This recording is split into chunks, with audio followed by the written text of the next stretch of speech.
आज की बायोग्राफी हम करेंगे डॉक्टर एपीजे अब्दुल कलाम की। जी हाँ, आप सभी लोग जानते होंगे डॉक्टर एपीजे अब्दुल कलाम को, क्योंकि भारत के परमाणु ऊर्जा क्षेत्र में अहम किरदार निभाने के कारण अब्दुल कलाम जी को भारत का मिसाइल मैन भी कहा जाता है। परमाणु हथियार कार्यक्रमों में सम्मिलित होने के कारण से डॉक्टर एपीजे अब्दुल कलाम जी को भारत का सर्वोच्च नागरिक पुरस्कार भी प्रदान किया गया है। तो आज की इस वीडियो में हम डॉक्टर एपीजे अब्दुल कलाम की जीवन से जुड़ी हुई कुछ बात आप लोगों को बताएंगे। तो उनका जो पूरा नाम है वो है अबुल पकीर जैमुद्दीन अब्दुल कलाम, यानी कि शॉर्टकट में अगर कहें तो डॉक्टर एपीजे अब्दुल कलाम। और उनका जो जन्म है वो 15 अक्टूबर 1931 को हुआ था। वहीं उनकी जो जन्म स्थान है वो है धनुषाकोडी, रामेश्वरम, तमिलनाडु, भारत। वहीं उनके जो पिता है उनका नाम है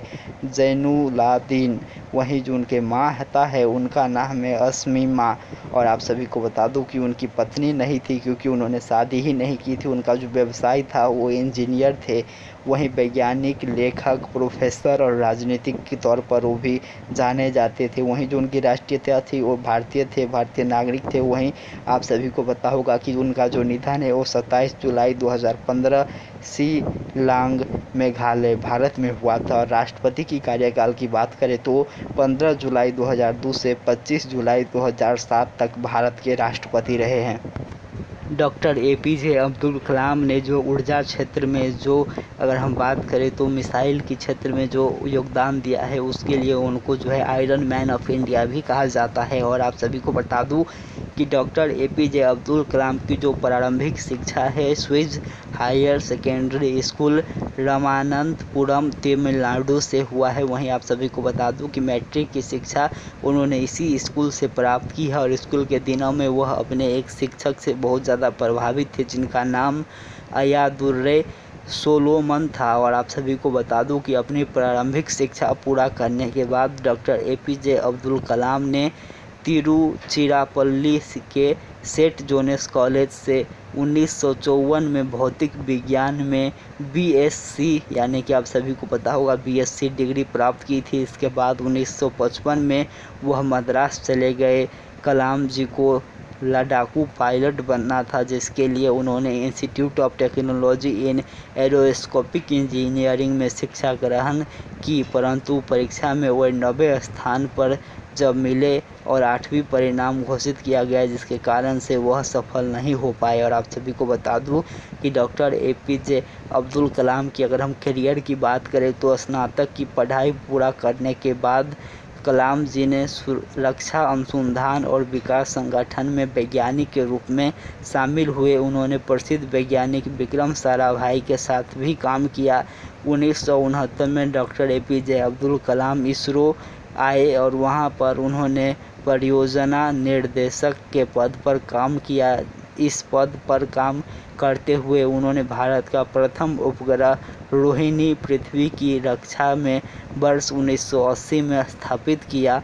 इसमें शामिल होना डॉक्टर एपीजे अब्दुल कलाम के लिए बहुत बड़े सौभाग्य की बात थी, क्योंककि उन्होंने ऐसा लगा कि इस उद्देश्य के लिए वह जी रहे हैं और उनका वह उद्देश्य पूरा होने वाला है। वर्ष 1963-64 में अब्दुल कलाम ने भारत की संगठन नासा में भी दौरा किया। भारत के प्रसिद्ध परमाणु वैज्ञानिक राजा रमन ने पहले परमाणु परीक्षण किया, जिसमें कलाम जी परीक्षण करने के लिए बुलाया गया। 1970-1980 के दशक में डॉक्टर अब्दुल कलाम अपने कार्यों की सफलता के लिए देश में प्रसिद्ध वैज्ञानिक बन गए। और ख्याति बढ़ने के कारण उस समय की प्रधानमंत्री इंदिरा गांधी ने अपने कैबिनेट की मंजूरी के बिना ही कुछ गुप्त कार्यों की अनुमति दी थी। वहीं अगर हम डॉक्टर एपीजे अब्दुल कलाम की राष्ट्रपति बनने की सफ़र की बात करें तो आप सभी को बता दूं कि डॉक्टर एपीजे अब्दुल कलाम ने अपने कार्यों की सफलता और उनकी उपलब्धि के कारण राष्ट्रीय जनतांत्रिक गठबंधन एनडीए की सरकार ने डॉक्टर एपीजे अब्दुल कलाम को 2002 में राष्ट्रपति पद के लिए उम्मीदवार बनाया। अब्दुल कलाम ने जो अपनी प्रसिद्ध लक्ष्य सहगल को भारी मतों से हरा करके 25 जुलाई 2002 को भारत के 11वें राष्ट्रपति के रूप में शपथ ली। डॉक्टर APJ अब्दुल कलाम एक ऐसे राष्ट्रपति हैं जिन्होंने राष्ट्रपति बनने से पहले भारत रत्न का पुरस्कार मिल चुका है। अब्दुल कलाम से पहले 2 और राष्ट्रपति डॉक्टर जाकिर हुसैन और डॉक्टर राधाकृष्ण मोहन को यह भारत रत्न का पुरस्कार मिल चुका है। राष्ट्रपति के दायित्व से मुक्ति होने के बाद डॉक्टर APJ अब्दुल कलाम ने शैक्षणिक संस्थाओं में मनाद फेलो व एक सिटीजन प्रोफेसर बन गए। उन्होंने बनारस हिंदू यूनिवर्सिटी में जैसे मनी यूनिवर्सिटी में भी सूचना मौद्योगिक कार्य किया। वहीं उनको मिले कुछ प्रसिद्ध पुरस्कारों की बात करें तो आप सभी को बता दूं कि साल 2014 में डॉक्टर ऑफ साइंस, साल 2012 में डॉक्टर्स ऑफ मनाद उपाधि, साल 2010 में डॉक्टर ऑफ इंजीनियरिंग, साल 2009 में मनाद डॉक्टरेट, साल 2009 में हुबर मेडल, साल 2009 में वन कॉमन्स बिंग अंतर्राष्ट्रीय अवार्ड, साल 2008 में डॉक्टर ऑफ इंजीनियरिंग, साल 2008 में डॉक्टर ऑफ साइंस, साल 2000 में रामानुजन पुरस्कार, साल 1998 में वीर सावरकर पुरस्कार, साल 1997 में इंदिरा गांधी एकता पुरस्कार, वहीं साल 1997 में भारत रत्न, साल 1990 में पद्म भूषण और साल 1981 में पद्म भूषण से सम्मानित किया गया है उनको।